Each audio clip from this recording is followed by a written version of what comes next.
Hello, everyone. As you trickle in, it is so good to see you. Go ahead and grab a piece of notebook paper if you have it. This will be recorded as well so that you can refer to all of the wonderful learning that you have here today.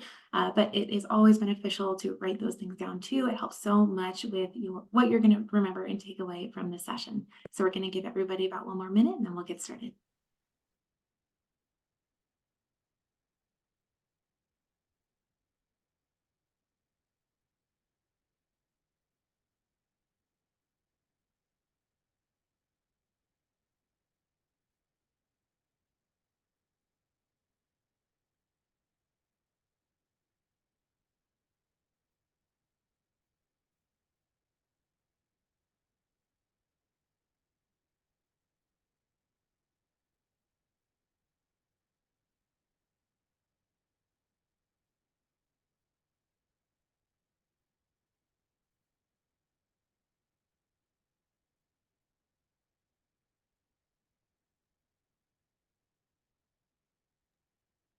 All right, everyone, we can go ahead and begin. My name is Anna Richmond, and I work on our customer success team here at Tutor.com in the Princeton Review.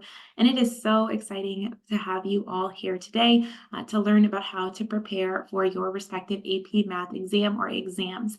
Here with me today and presenting to you, sharing her expertise, is Stacy Cowup, a wonderful member of our AP Princeton Review team and teacher.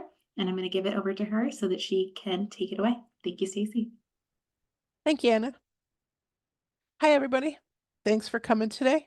We're going to talk a little bit about preparing for that Math AP exam, what it involves, the components. Right.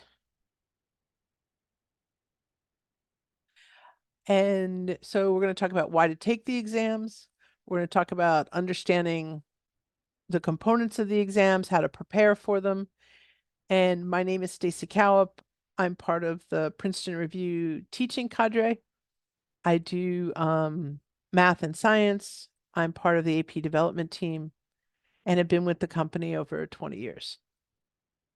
So let's talk first about why you might want to take an AP exam. Right? So you can earn college credit. And the best part about earning college credit is when you go to university, there are requirements for how many credits you have to take in residence. So if you can potentially get out of maybe one of the introductory classes and get into one of the more advanced classes faster, then that is something that will allow you to maybe move faster through some of the basic requirements and move on to some of the more advanced classes in the area that you're focusing on. Right? So the way that most colleges work is they potentially give you credit for classes where you get a 3 or higher on the AP exam. What they'll do is they'll potentially waive you out of requirements or say, okay, you've met the requirement for this class. And a lot of times those are introductory classes. You've done the work for, no need to do it again, especially if you've taken an AP calculus class in high school. Don't know that I want to retake that calculus class again for another year. And that allows us to get to the more detailed classes in our major and potentially graduate a little bit faster. If I don't have to take that full year, if I can get, there's A, B, and BC calculus, if I can get that full BC year introductory requirement satisfied, then I can move on to the next series of requirements in my major and potentially even possibly get done before the full 4 years, which of course is always a consideration with how expensive college is these days. So what we have in the AP exams are offered in May. They're generally the second and third week of May. Each AP exam is only offered once each year. Right? So for this coming year, 2024, we're looking at, today we're talking basically about 4 of the math exams. There's the statistics exam is going to come first in the schedule, and that's going to be on Tuesday, May 7th. And as you can see on the screen, they offer them at a certain time locally. So they don't start at the same time nationally. They start at a certain time at the local school. So they all start at noon locally. Calculus AB will be on Monday the 13th at AM. And if you notice that Calculus AB and Calculus BC are offered at the same time on the same day. So AP expects you don't take both of these exams. You're either taking Calculus AB, which is the equivalent of a 1-semester calculus course, or you're taking Calculus BC, which is the equivalent of a 1-year or 2-semester course. Both of them are offered Monday the 13th, starting at 8 a.m. locally. And then there's the pre-calculus AP course, also, if you noticed, offered on Monday, May 13th, but that one's starting at noon locally. Right? With tonight, we're really just talking about these main 4 exams, how they break down, the components of them.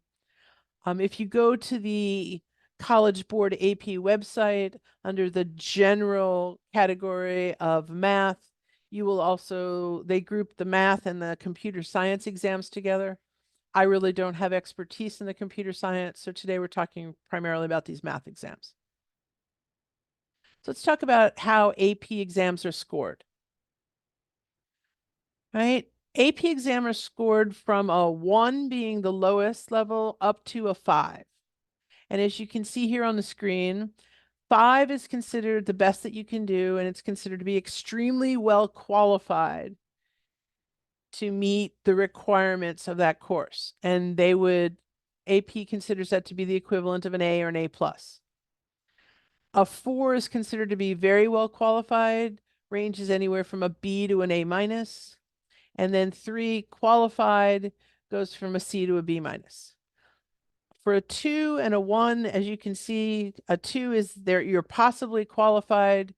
You didn't really do well enough on the exam for them to tell. And 1, they're not going to make any recommendation. Right? And you always have to also check with your school to make sure if they have any specific procedures at your school in terms of how these requirements are handled. I have the AP exam, what paperwork do I have to submit? Sometimes some schools might even make you take we want you to also kind of take a test to verify. That's not the norm, because AP exams are very consistently handled throughout the nation. But always check with your school once you know where you're going, what AP scores you want to get accepted, and make sure you check with them in terms of how to make sure that process is done properly. So let's talk about the exams themselves, what's on them, where they come from. All right, so purpose of AP exams. Again, you take the AP to show that you have a given competency in certain material, which basically is proving to your college that I've done the work and I understand how this material works. I'm solid enough in this material that I really don't need to take another course. I don't need to take your introductory course, because I can show you that I've met certain criteria through the AP exam. Right, so as I said a little bit before, there's 2 calculus exams. There's an AB calculus and there's a BC calculus. Calculus AB is the equivalent of a 1-semester calculus course. And what I'm showing you now is the topic areas inside of AB calculus. So limits and continuity, differentiation. They start with definitions and fundamental properties, then they go to composite, implicit, and inverse functions, right? Applications of differentiation, right? Analytical applications, integration, differential equations, and applications of integration, right? So this is the general content topics inside of a calculus AB exam. The next screen, I'm going to show you the topics inside of Calculus BC exam. And if you notice at the beginning here, they look really similar. They're the same basic topics inside of Calculus AB exam, which makes sense because BC is the full year, AB is the first semester. So BC, small portion of the test tests the first semester, and then they will test more in, so after applications of integration, now you see parametric equations, polar coordinates, vector functions, infinite sequences and series. All right, so you can see those bottom bullets are not part of the AB list of topics. Right, and so what happens with the tests is also the how many questions are in each of the sections differs greatly. Right, in BC calculus, they spend much less time in those first few units and focus most of the test on the back end, which would be sort of the equivalent to the second semester, whereas calculus AB is the first semester. And so they test more questions in an area that BC doesn't. Right, and then we have pre-calc. And pre-calc, the AP pre-calculus test is going to test polynomials, rational functions, exponential and log functions, and again, get into some trigonometric and polar functions. You can see a much smaller subset of material. And then the fourth math test offered by AP is the statistics. Right? And statistics is basically, working through samples and surveys and hypotheses and means testing. So they do variation and distribution within statistics. They do patterns and uncertainty. And then it's all about data-based predictions, decisions, conclusions. And they do, normal distributions, chi-square distributions, and all of those types of pieces of information. So if we look at the 4 math exams offered by College Board for the AP, we have Calculus AB on the left, BC, second column, pre-calc, and statistics. What I want to talk about is they have different sections, and then they have different parts within the sections and different timing. So we tried to do a kind of a summary overview so you could get a feel for how each of these tests breaks down.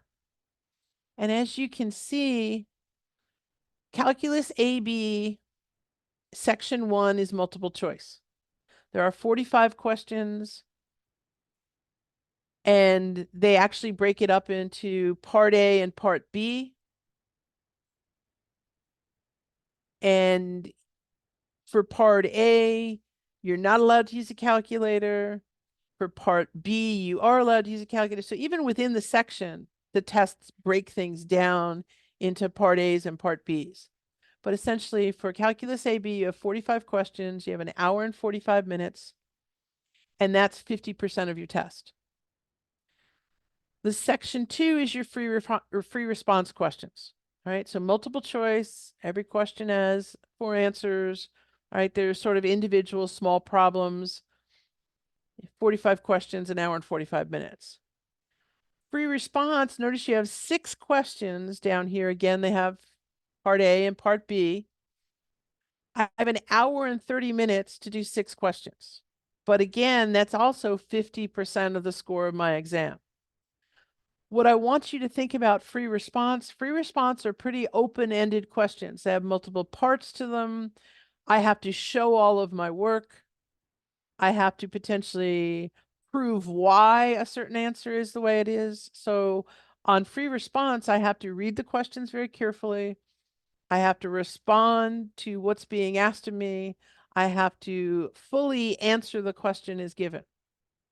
Right? And as you can see for Calculus BC, section 1 is also 45 questions. It's a little shorter on time, an hour and 30. But the free response is also 6 questions, another hour and 30, and again, 50-50 in terms of multiple choice versus free response and the weighting of the questions. For pre-calculus, you've got 2 hours to do 40 questions in the multiple choice section. And as you can see, that's more than 50%, 62.5% of the test. So there's a much heavier emphasis on multiple choice sort of standardized test setup. In section 2 of pre-calculus, you've got free response, but it's only 4 questions. And as you can see, you only have an hour for them. Right? And again, less than 50%, it's only 37.5%. So pre-calc weighs a little bit more heavily on multiple choice standardized questions. If we go to statistics, again, section 1, multiple choice, you got 40 questions, you got an hour and a half, it's 50% of the exam. Section 2, free response, 6 questions, hour and 30 minutes, 50%. So statistics, calculus A, B, and BC structurally look very similar. It's pre-calc that's structured a little bit differently than the other 3 exams. Right? And what you want to remember is section 1, and pretty much most of AP exams are multiple choice, standardized questions. Section 2 is your free response, open-ended, multiple parts. You want to focus as a student on what exactly have you asked me to do, and I have to make sure I exactly answer the question that I've been asked to do. All right, so now here's a little bit on the AB exam. We're going to break that 2 section down a little bit more. All right, so here, the first 2 rows are section 1. You can see we have part A and part B. All right, remember we had an hour and 45 minutes. Well, 60 minutes are 30 multiple choice questions. And the calculator is not permitted for those first 30 questions. But part B of section 1 is 15 more multiple choice questions. I have 45 minutes to do those 15. Together, parts A and B in section 1 are 50% of my score. And here the calculator is allowed. Right? So they're very particular with this exam in terms of when I'm allowed to use the calculator, when I'm not allowed to use the calculator. In fact, when we go into section 2 with the free response, open-ended questions, you can see part A is 2 open-ended questions. I have 30 minutes to do 2, and I'm allowed to be a calculator. In fact, AP makes a point of saying that certain graphical functions are allowed on the calculator. And so you want to pay attention to what does AP actually recommend to me that I have, what kind of capability should I have on my calculator that I know how to use, right? You don't really want to be spending a lot of time searching through your calculator on test day to find how to use a particular type of functionality. You want to know where it is, you want to know how to access it. And to be clear, the calculator, part B section 1 and part A section 2, the calculator allows me to do some of the calculations quicker, and I wouldn't want to do some of them by hand, but I can still work this exam without the calculator, right? So the only thing it does for me, allows me to be more efficient, to get answers more quickly so that I can spend the time making sure I've answered all of the parts of the exam. So don't get crazy if for some reason you don't have a graphing calculator, right? It's not actually critical to succeeding on the AP exam to have one of those. Right? But again, section 2 are all free response or open-ended questions. Part A, I have 30 minutes to do 2 questions. I'm allowed the calculator. Part B, I have 60 minutes to do 4 questions. I'm not allowed to use the calculator in that section. AP also makes an effort to, when I'm allowed to use the calculator, some of the math that I have to do is more difficult to do by hand. When the calculator is not permitted, the questions are not going to give me some of those more difficult math type functionality that is more difficult to complete by hand. All right, so that's how this breaks out in terms of, all right, this is the different parts. And essentially, section 1, part A and B is 50% of my score, multiple choice. Section 2, parts A and B, free response, open-ended, 50% of my score. So let's talk about how to prepare for these exams. All right, so we're going to start with the AP Calculus AB exam, the 1 semester. And we're going to talk very specifically about multiple choice questions. Let's start there. So one of the things we like to talk about is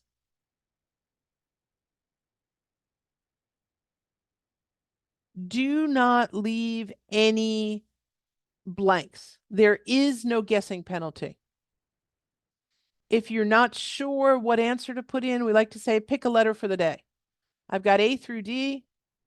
I'm going to go through my answer choices. I'm going to try to eliminate what I can. We're going to talk a little bit about process of elimination, how to approach it.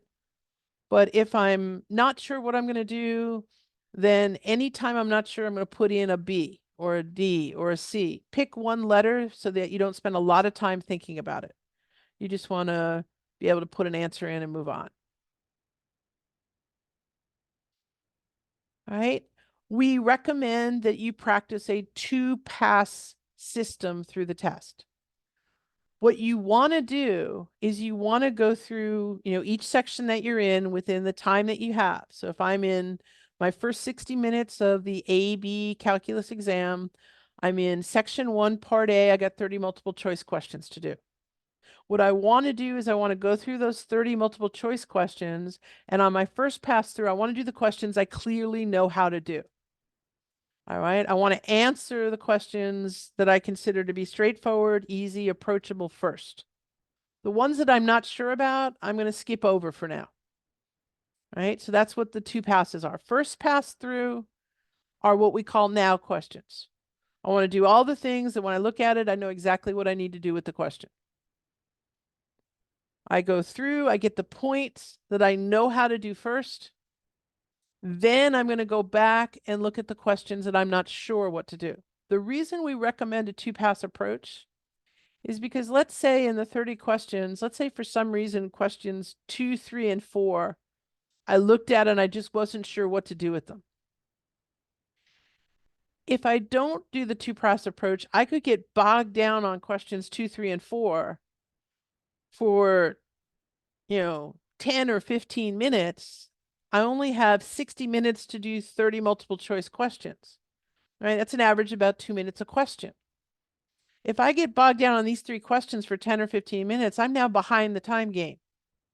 And I'm now struggling to come out to get to the questions that I know how to do. So what we want you to do initially is skip the stuff when you look at it, you're not sure what to do. Right? Say, oh, put a circle around it on the paper. So you're like, okay, I didn't do this one. I had to come back and take a look at it. And do the questions that you know how to do first. That's what we call the now questions. Then once you've done all the questions, you clearly know how to do, because what we want to do is we want to grab maximum points. So I want to make sure I get to all the questions I know how to do. Once I've done that, go back to the beginning of the test again. And now that I've been working on some things, has anything kind of clarified as I start looking at the questions? All of a sudden, I might recognize, oh, wait, I know what this is. Hang on a sec. I know how to do this. Sometimes it just sits back in the back of your brain and it percolates a little bit. And all of a sudden you're like, oh, wait, I know what this is. The second time you see it, you might look at it and say, oh, I know what this is. Or you might look at it and say, yeah, still don't know how to do it. If you still don't know how to do it, letter of the day, put a letter in. Never leave an answer blank. No guessing penalty. You just get credit for what's right. All right. Now, the one thing you want to be careful about is the bubbles on the bubble sheets. If I'm skipping a question, I need to make sure that I skip a row in the bubble sheet.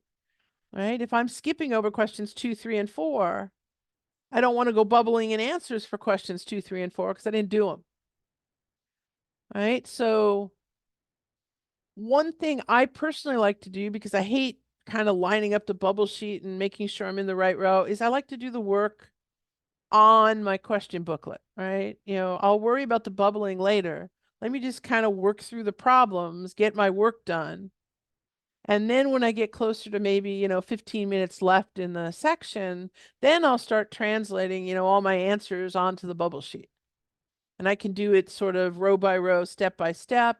And it's very clear to me where I have to maybe go back and put some answers in.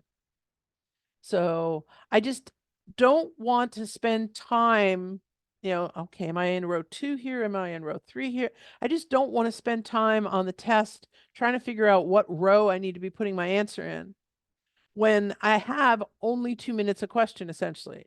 Section 1, part A, 30 questions, 60 minutes. All right, 2 minutes a question. I got to be pretty efficient and get through that. Section 1, part B, 15 questions in 45 minutes. All right, I have 3 minutes a question. That's the section I can use the calculator on, which tells me a little bit about they're going to be a little bit more difficult. All right, but I want to kind of do the work, get the work done, and then transfer to the answer choices. What we want to talk about is process of elimination. Even if I'm not sure what the answer to the question is right off the bat, can I get rid of 1 or 2 of the answers? Because the more answers I can get rid of, the higher my odds of getting this one right, especially if there's only 4 answer choices and I can get rid of 2 of them. I now got a 50-50 chance of getting this answer right. So part of what I want to do when I look at the answers is, okay, if I know how to get to the right answer, do the math and get to the right answer. But if I'm not sure how to get to the right answer, let's figure out how to get rid of the answers that are clearly wrong. All right, so if we look at this slide here and we look at the process of elimination, if I look at the question, I have no idea what the capital of Malawi is. I couldn't tell you the answer to that question. But if I start looking at the answer choices, I know it's not Paris, I know it's not London, and I know it's not Amsterdam. So if it's not those 3, then I guess it's got to be D. And that's how we think process of elimination can definitely help us. Right? That is, I know it's not A, B, and C, so I'll take the one that's left.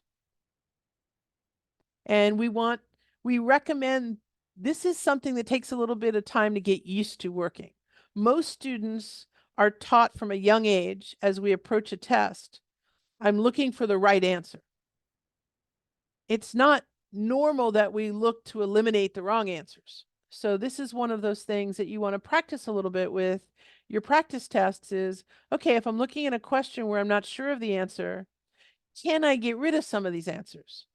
Can I start eliminating 1 or 2 of these answers that I know are clearly wrong? All right. So the other thing we have to be focused on is College Board is really good at putting answers in that seem to be right, but may not be right. And what we mean by that is half wrong. So sometimes we'll see an answer choice and the first part of the answer choice is correct, but then from they start a function and then they finish it off with a certain statement about a constant. I'm like, wait a second, that kind of answer doesn't get a constant or something. If part of that answer is wrong, it's a wrong answer choice. So even one wrong word in an answer means take it out. Right? And that's what you want to do. The last thing you want to be doing as you're kind of finishing through the last 5 or 10 minutes of the exam is, okay, what blanks do I still have in this test? I don't ever want to leave an answer blank. I want to put a letter in every single answer. If I happen to get it right by accident, I'll take that. But I can't get it right by accident if I don't have an answer in that question. All right, so now what I'd like to talk a little bit about is you got to be really careful with the free response questions. All right, students usually feel a lot more comfortable on the multiple choice questions. They're used to seeing them. The free response questions are a little bit harder. So what we want you to be focused on for the free response, the open-ended questions, you need to clearly explain your answer. You need to show the work that you've done in terms of how did I get to this answer. You can't just write a number down. All right. I get points for the amount of work that I've done. Now, the caveat to that is I don't want to write a whole bunch of stuff that doesn't apply to the question that was asked. So if I have half a page and in 2 sentences I can explain what I did and why I did it and here's the answer, then that's all the space I need. I don't have to take up the whole half a page if I can clearly and concisely explain it in 2 sentences. As long as I've explained what I did, if they said prove or show, I do exactly what I've been asked to do, then I've answered the question, right? Make sure each question has subparts. So question number 2 could have parts A, B, C, D, E. Make sure you're looking at all of the subparts, because if one of the subparts I'm not sure about, I can move on and work on the other subparts because they each have points associated with them. So I want to maximize, again, the amount of points that I take away from each question. Right? So free response questions are 50% of the score. Again, you've got a part A and a part B in section 2. Right? Part A, I can use a calculator on again. I've got 2 open-ended questions. I have 30 minutes to do them. I can use a calculator. These are all free response. Part B, I have 4 questions. I have 60 minutes or an hour. I'm not allowed to use a calculator. So total, I got 90 minutes. And this is, again, 50% of my score. What I wanted to show you here was an example of a free response question. So if you notice, question 2 on the screen here shows that we got a subway leaving a station. We got 25 passengers on board, right? And they tell me that the passengers leave the subway at a rate modeled by the function f of t, and they give me this function,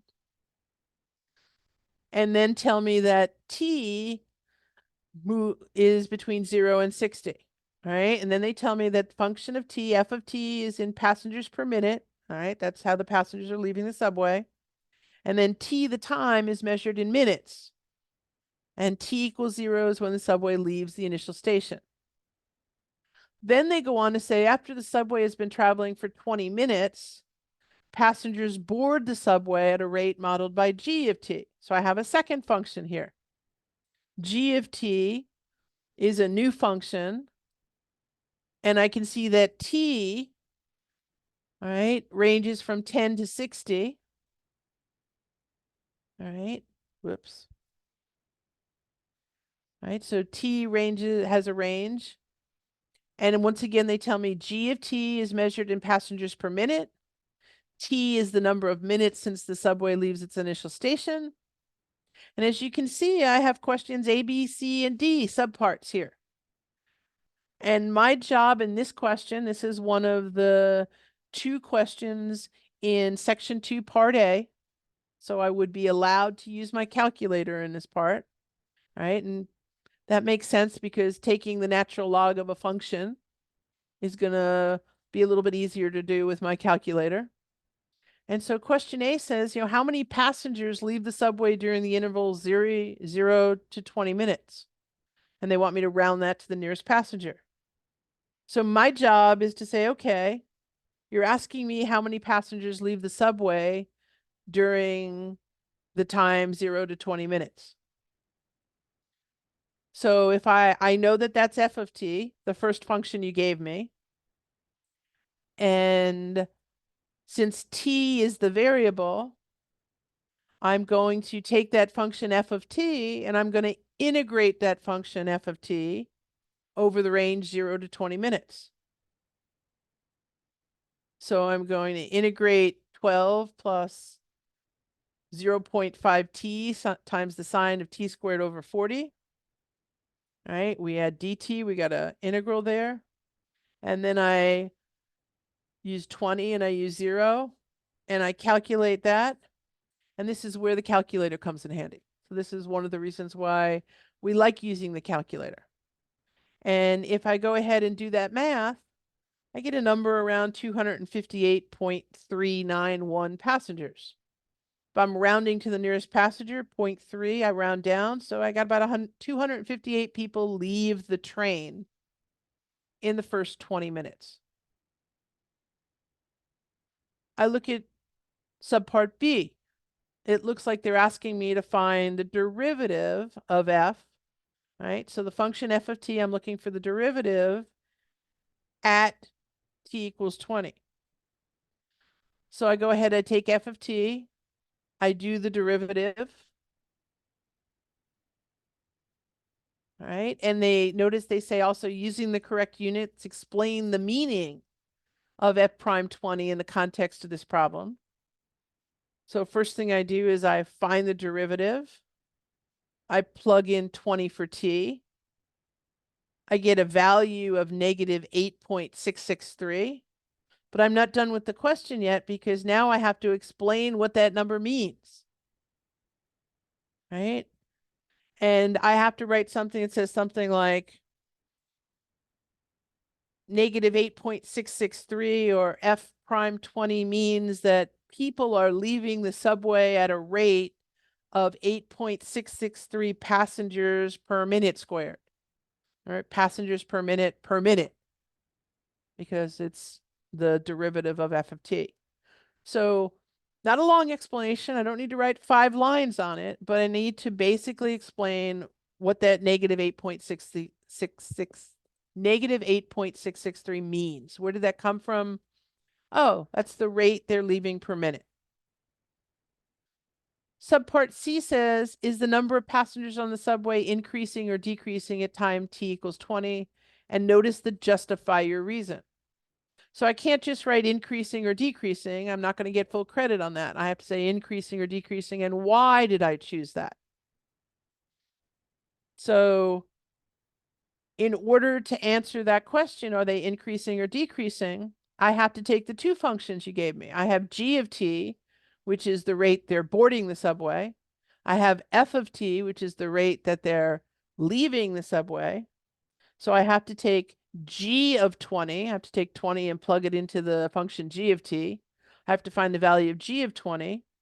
And then I have to subtract from g of 20 the value f of 20. Right? So how many are getting on minus how many are getting off. All right. And when we find that number, we find the number is about 33.196. That's a positive number. Since g of 20 minus f of 20 is a positive number, that tells me that the number of passengers is increasing at time equals 20. And that's my justification for why I would say, oh, the number's increasing because g of 20 minus f of 20 is a positive number. That means the number of passengers are increasing at time t equals 20 minutes. And then last subpart D, how many passengers are on the subway at time t equals 30? Once again, they want me to round to the nearest passenger. So if you're asking me exactly how many passengers are on the subway, I want to point out something that's very easy to forget here. Notice in the first sentence of question 2, they said there are 25 passengers on board. Then I have f of t, how they're leaving, and g of t, how they're boarding. Very easy in question D to forget the first 25 passengers. So this is one of those things you really want to focus on as you're practicing. Did I get all the numbers here? Because in order to find the answer to D, I have to start with 25. I have to add to that 25 the integral of g of t, evaluated from 10 to 30. And then I have to subtract out the integral of f of t, evaluated from 0 to 30. Because again, we have to look at the range that t can take. This is at time equals 30. G can only go from 10 to 30. So we had people boarding only from 10 to 30. But I have people leaving this train from 0 to 30. So I got to start with the 25. I got to add the number that came on through G of t. And I got to subtract the number that went off for f of t. If you do that, you should get about 436.537 passengers. So one more time, I've got a 0.5.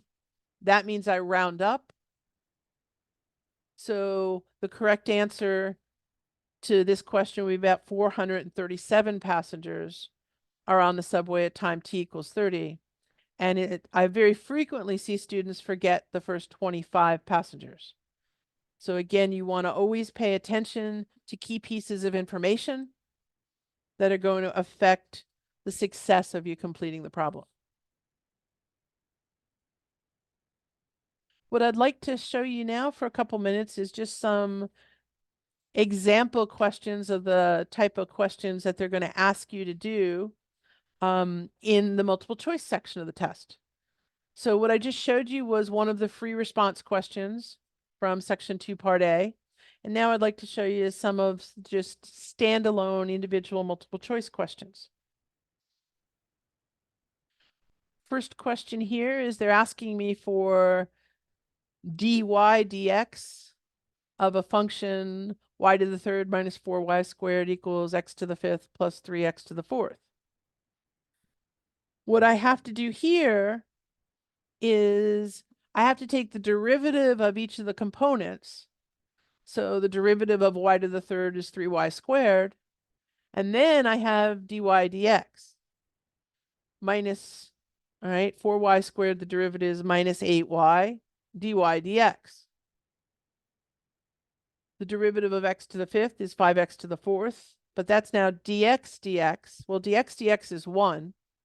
So we get rid of that. And then the derivative of 3x to the fourth is 12x to the third. Again, dx dx is 1. So I have two terms on the left side of the equation that have a dy dx with them. And I have two terms on the right side of the equation that don't.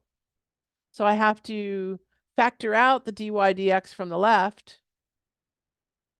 And I get dy over dx parentheses 3y squared minus 8y equals 5x to the fourth plus 12x to the third.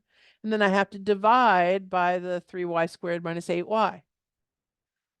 Right? So that's a typical sort of multiple choice question that they might ask. Right? They may ask you to do sketching a certain graph. If I'm going to sketch a curve, when I sketch a curve, I'm going to take certain particular steps. First thing I'm going to do, step 1, is I got to find, can I find my x-intercepts, right? The roots, right? When y is 0, where does this cross the x-axis? With the example that I have here, x to the fourth plus 2x to the third minus 2x squared plus 1, that doesn't factor very well. So it's going to be really difficult to find the roots or zeros of this equation. So then I'm going to go find my y-intercepts. Okay, when x is 0, what's y? Right? When x is 0, y is 1. So I know that my y-intercept is 0, 1. Right? I'm looking for, do I have any vertical or horizontal asymptotes? And there's no vertical asymptotes because there's no place this curve is undefined. I don't have to worry about those. Once I've done that, I'm now going to take the derivative of my function to find critical points. Right? So I go ahead, take the derivative. Right? dy dx is 4x to the third plus 6x squared minus 4x. I set my derivative equal to 0. By solving that first derivative equal to 0, I'm essentially finding the critical points. So I take the derivative of the equation, set it equal to 0 to find the critical points. Right? This curve has 3 critical points. It has a critical point at x equals 0. It has a critical point at x equals 1/2. And it has a critical point of x equals -2. Once I know those 3 x values, I take those x values, plug them back into the original equation to find the y values. Okay, when I'm at those 3 critical points, what's y equal to? Right, so we go ahead and solve and we find, well, we know when x is 0, that's my y-intercept, that's 0, 1. When x is 1/2, we find that y is 13 over 16. And when x is -2, we find y is -7. So I now know my 3 critical points. Then I'm going to take the second derivative. I'm going to take the second derivative because I want to find the points of inflection. Right, so I do the second derivative. We get 12x squared plus 12x minus 4. We set it equal to 0. I solve for x. I find that there's 2 points of inflection. I can't factor it. I actually have to use my, x is equal to negative b plus or minus the square root of b squared minus 4ac over 2a to solve for my 2 roots. We get 2 roots of 0.26 and negative 1.26. I take those values again, plug them back into the original equation, and solve for my y coordinates. I now have 2 points of inflection. I take these critical values, I plug them into the second derivative because now what I want to determine is each one a max or a min. Is this a maximum point or is this a minimum point? Right? When I plug 0, 1 in, I get a negative 4. That negative value tells me this is a max, so I'm concave down. When I plug 1/2 13 over 16 in, I get a positive 5. That's a positive value, so that's a minimum, so this is concave up. And when I plug negative 2, negative 7 in, I get a positive 20. So that positive value gives me a minimum, again, concave up. From all of that information, I can then roughly plot my point. You can see I have 0, 1. I have negative 2, negative 7.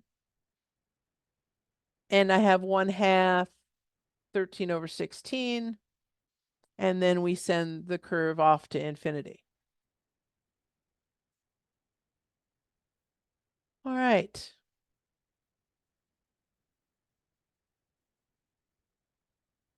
You can see that there's an example question here using e, all right, e to the sine x, cosine x dx. They're asking me for the integral.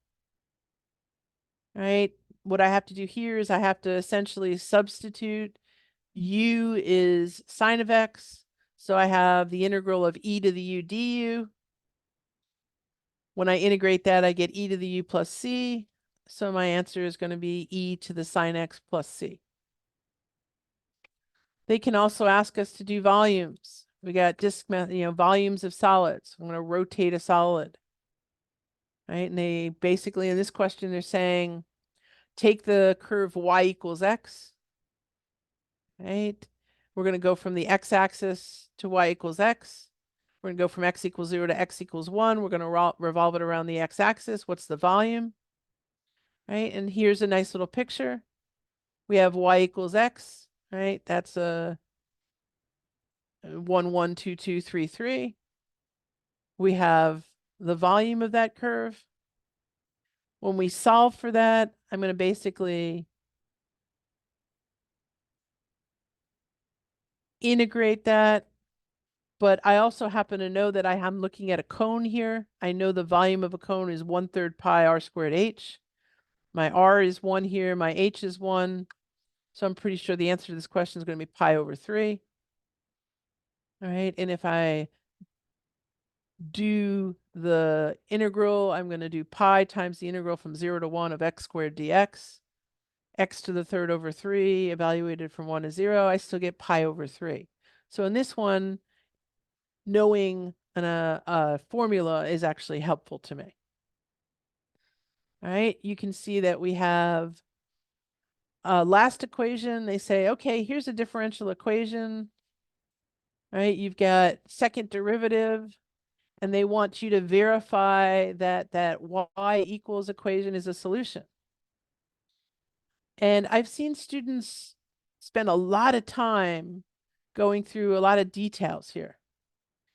And in all honesty, all you're going to want to do on this question is let's take the most effective way to the solution for a problem.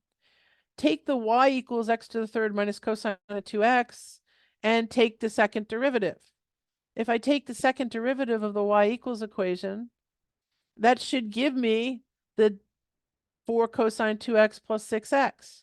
If I get the same answer, then by definition, the y equals is a particular solution. So you can get absolutely sometimes sort of wrapped around an axle on some of these, but we always want to take the most efficient, least amount of time to solve. Right? And then we have separation of variables. So they give me dy dx, 5x squared over 6y squared. I want to cross multiply. And I'm going to get 6y squared dy. I'm going to get 5x squared dx. Then I'm going to integrate. And I'm going to solve that question. The AP exams themselves are not meant to be tricky or try to trick you into answers like the SAT. Right? College Board is known for being a little tricky on some of its SAT standardized testing. AP exam is about, do you understand the content? As long as you're practicing practice exams, you're doing the work, you understand how to do the content, you can do well on the AP exam. But you need to make sure that you've covered all of the content that AP tells you they're going to be testing. All right? It is still a standardized test. You still have multiple choice questions. So some of the standard approaches we used for standardized tests can still work. Never leave answers blank. There's no penalty for a wrong answer. You only get points for correct answers. Process of elimination. If I'm not sure what to do, let's start getting rid of answers that are clearly wrong. All right. So they can still come and maybe help me garner a couple points. So I thank you all for coming today. If there are any questions I can answer. Anna, anything? Yes, thank you all so much for coming. As Stacy said, please feel free to ask any questions. You should have access to the Q&A down below.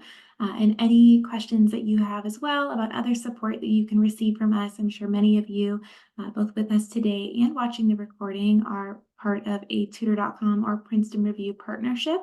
And so you can reach out to your school, your library, or to your contact with the military if you are looking for more academic support, either with your AP classes, other coursework, or standardized test prep. You can also pop them in the chat. But if there are no other questions, then we will go ahead and wrap up, and we'll see you all next time. Thank you.